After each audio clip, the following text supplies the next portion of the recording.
गावसाचा वध करायचा होता म्हणून मार्मिक बुवा गवळण सादर केली आहे. गैरसमज होता कामा नये. नाहीतर बुवा साल तुम्ही म्हणता तर साल काढेल, सोडून काढेल.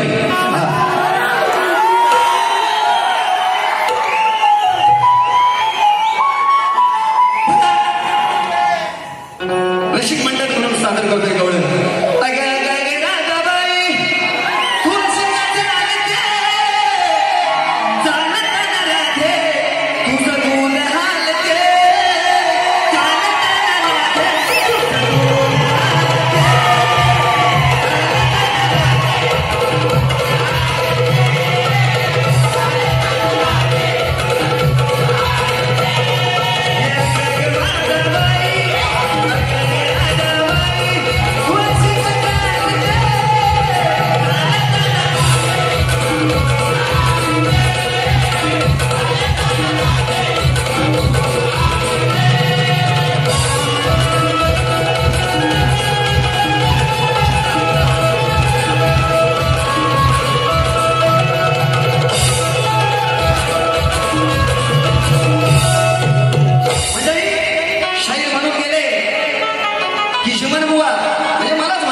शक्तीचा शाहीर आहेस तू.